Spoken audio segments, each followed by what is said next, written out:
தேசிய ஜனநாயக கூட்டணியோட தொகுதிகள் தான் மிக்க மகிழ்ச்சியாக இருக்கிறது.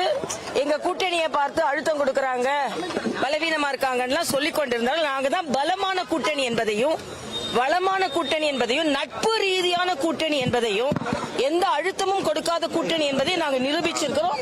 அண்ணன் எடப்பாடியார் இங்க சொன்னதை மாதிரி மத்திய மாநில அரசுகள் இணைந்து செயலாற்றினால்தான் மாநில மக்களுக்கு நல்ல பலன் கிடைக்கும். அந்த இணைப்பை இப்பொழுது ஏற்படுத்தி இருக்கிறோம். நிச்சயமாக இது வெற்றி கூட்டணி. எந்த விதத்திலும் மக்கள் மிக மிக துன்பப்பட்டுக் கொண்டிருக்கிறார்கள். அவர்களை மக்களை மீட்டெடுப்பதற்கு தேசிய ஜனநாயக கூட்டணி நிச்சயமாக வெற்றி பெறும். என் கட்சி என்ன அறிவிக்குதோ அந்த தொகுதியில போட்டி போடுவேன். எல்லாமே சட்டம் ஒழுங்கு மட்டும் இல்ல, சட்டம் ஒழுங்கு இல்ல, பெண்களுக்கு பாதுகாப்பு இல்ல, விலைவாசி எல்லாம் ஏறி கிடக்கிறது.